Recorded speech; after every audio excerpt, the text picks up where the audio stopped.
Hey guys, as most of you know, I've been doing a lot of stuff around my house. I have made this walkway stained with stamped concrete. I've done the patio extension, and now I'm making an outdoor kitchen. As you can see, I've already got all the brick laid. You can tell a couple things are missing, like concrete countertop. So some of my friends have asked, how do you make concrete countertops? Well, that's what this video is going to show you. And we're going to start off with this little puppy right here. So I've already measured out that little area, and you want to measure twice so you cut once, or measure 3 times, cut once. You don't want to cut a lot of times. So I measured out to 46 1/4 and 28 3/4. That's going to leave me with 1 3/4 lip past the brick. So I've already measured that out. I went to Home Depot and got me some supplies. Now you're gonna need 3 buckets, one of them for clean water, one of them to clean your tools with clean water, and then one of them is gonna be your mixing bucket.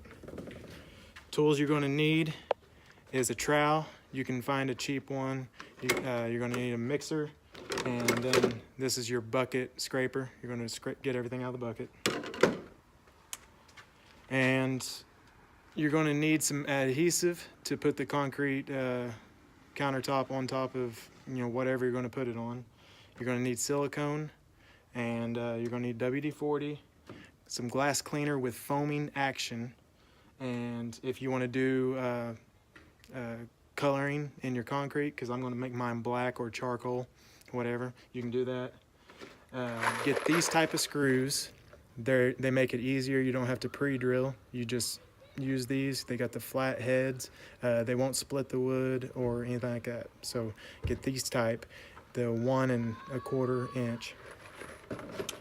And you're going to need some rapid set mortar mix. You can only get it at Home Depot. You can't get it at Lowe's. And it's going to look like this. Now this stuff sets up in an hour. It's really quick. In an hour, it's already at 2,500 PSI, and in 28 days, when it fully cures, it gets to 6,500 PSI. So you won't need rebar. You can rebar if you want, but you won't need it with 6,500. Typical concrete from Portland is only 3,500. Whenever you get that rapid set, you're going to want to get some flow control, and I'll tell you about that later. Also, you're going to need to get some 4 foot by 8 foot melamine board, 3/4 inch thick. And this stuff is heavy, so you're going to need a couple people to help you. And to cut all this, you're going to need a table saw, a hand saw. I mean, you can use a regular hand saw, but table saw makes it a lot easier. Again, like I said, you're going to need a couple people to do it because this stuff is extremely heavy. All right, guys, I got my cast molding in place for the concrete. I used that melamine board, and I did my base, and then I did my sides. Now, it's 3/4 inch thick. So when you do the sides, you want to make sure that you count for that. So like, if it's only supposed to be, if you're going to do 1.5 inch counters, you want to add 3/4 to that, so it'll be 2 1/4. And then you screw it to the base about every 2 foot or so, and make sure all the corners match and you got everything lined up. All right, and get a measuring tape and measure all around it. Make sure you got your 1.5 or 1 1/4, however thick you want to do. 2 inches. 2 inches is pretty heavy, so I'm doing 1.5. Anyway, I measured around, got all that. The next step is to, make sure it's clean around all the edges, around all these edges right here. Make sure it's clean, and then get your 100% silicone, and you're going to put a bead all the way across around each piece, going up, going across, you're going that way. You're going to do all that.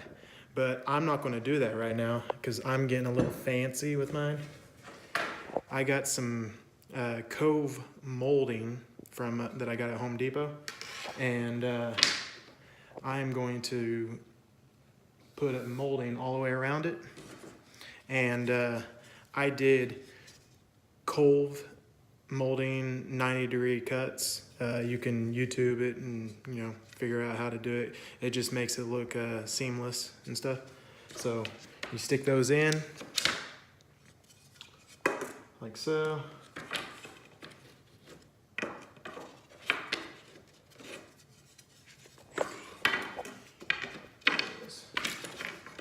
Stick these in like so. All right, and you see how it's got kind of angles cut on it. All right, and the next piece, I got the angle cut at a different angle. And so you go like that, all right? And so they match up, and then you just silicone on those cracks. And well, I'll put adhesive on the back side of it and use clamps to hold it down. But yeah, I'm going to put silicone on the cracks and everything just to kind of make it smooth and make it a good finish. And that'll be real nice at the end. It'll give it a little decorative look. Now, after you do your silicone and you get your bead, to make sure you don't make a mess and smear it all over the place and get it stuck on your fingers, no one likes that. Use your foaming glass cleaner. You can get it at Home Depot, you can get it at O'Reilly's, pretty much anywhere, but make sure it's foaming. And you spray all the way around it, get the sides around it, everything. And then you can just use your finger. And use your finger, just put it on your finger and wipe it off. And it comes off nice and easy, and it won't get on the sides of it. You might, if you do get a little bit, you can just use a rag and it'll come off nice and easy. But if you don't use that glass cleaner, it's gonna be a pain in the butt. Hey guys, so I got my molding done. I got it all placed in here and adhesed to the side of the mold. So I also got it siliconed all around all the cracks. So now I'm going to use my foaming glass cleaner, go all over the sides, and then use my finger and get all the excess sealant or silicone off of the sides.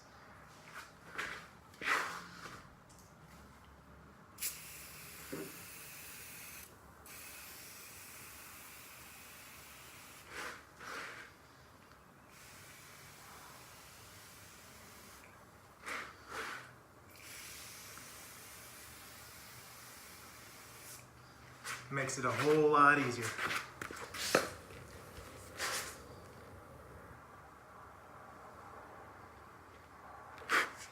Comes on my finger. Comes off of my finger, nice and easy.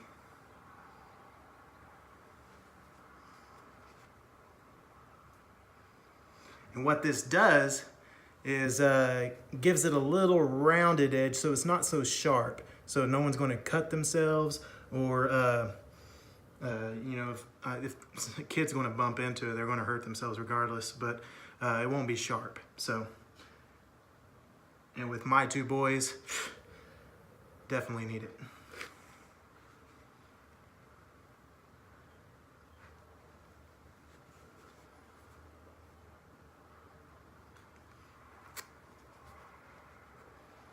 Comes off nice and easy. Again, there are tools out here where you can wait till it dries and then just scrape it off. But, I like getting dirty. All right, guys, so I got it all wiped down. I got the silicone all around it and everything, and wiped down. I need to wait a little bit for it to dry, probably.